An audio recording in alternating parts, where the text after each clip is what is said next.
I was 11, I remember waking up one morning to the sound of joy in my house.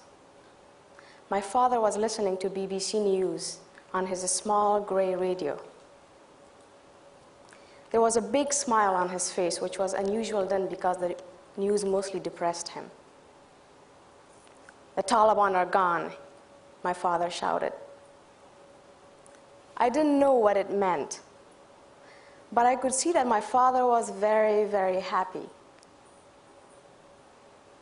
"You can go to a real school now," he said. A morning that I will never forget.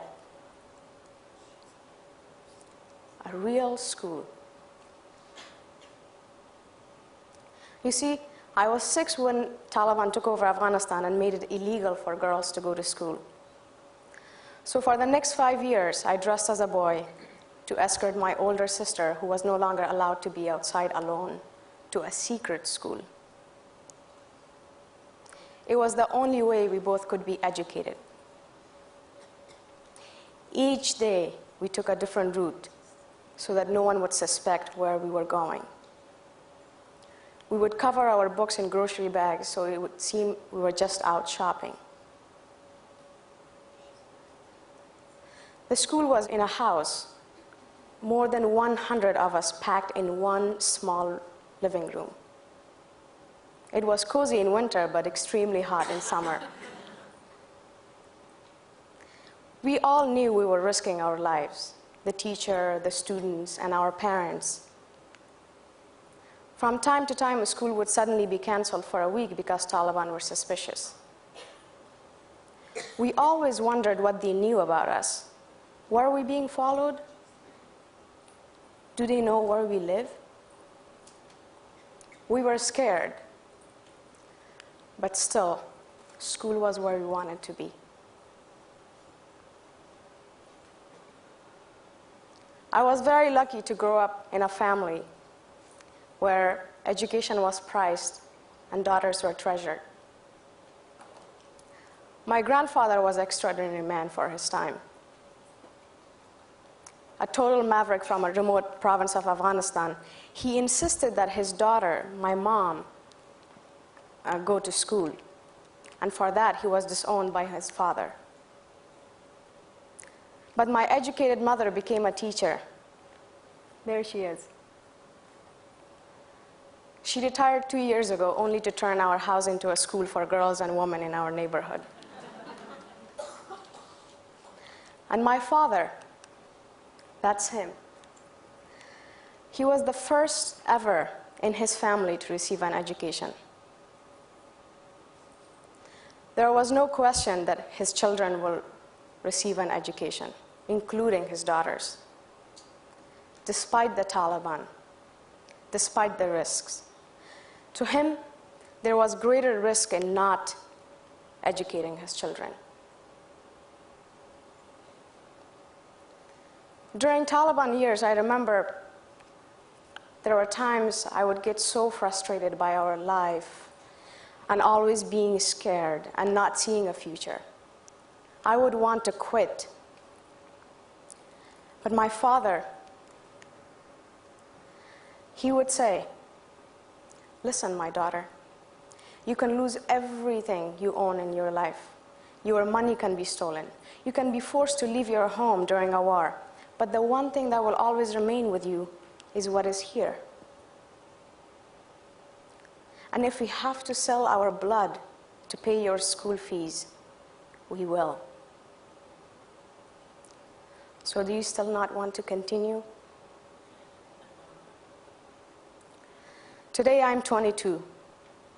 I was raised in a country that has been destroyed by decades of war. Fewer than 6% of women my age have made it beyond high school.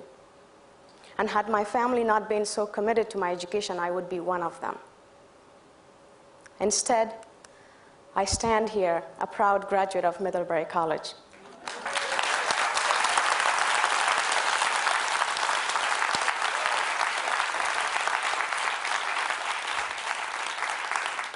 When I returned to Afghanistan, my grandfather, the one exiled from his home for daring to educate his daughters, was among the first to congratulate me. He not only brags about my college degree, but also that I was the first woman, and that I am the first woman to drive him through the streets of Kabul.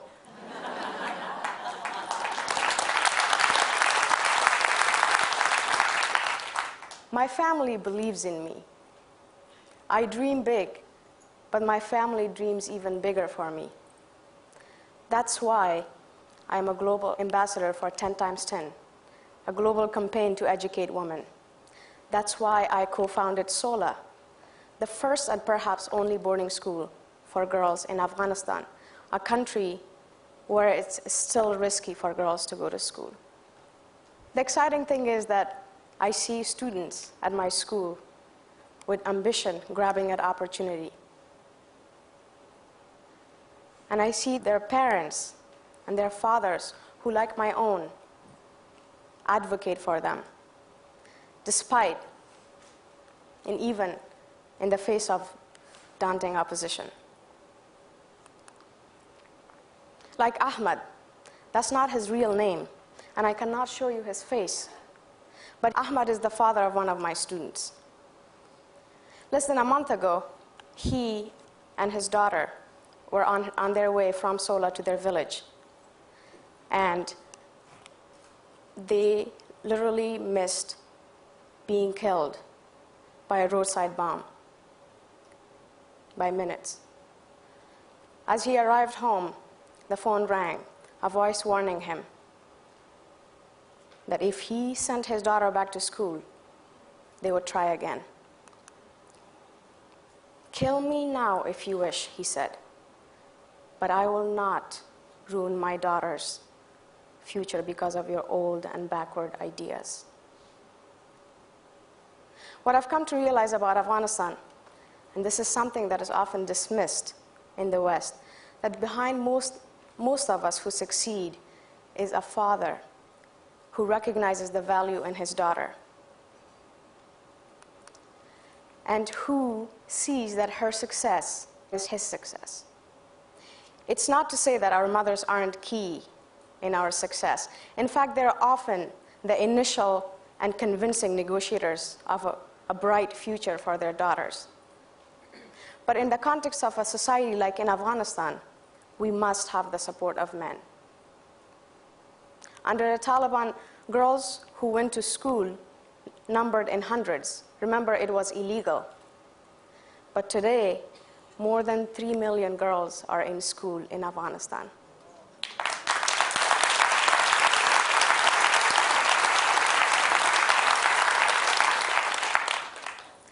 Afghanistan looks so different from here in America. I find that Americans see the fragility in changes, a fear that these changes will not last much beyond the US troops' withdrawal. But when I'm back in Afghanistan, when I see the students in my school and their parents who advocate for them, who encourage them, I see a promising future and lasting change. To me, Afghanistan is a country of hope and boundless possibilities. And every single day, the girls of Sola remind me of that. Like me, they are dreaming big. Thank you.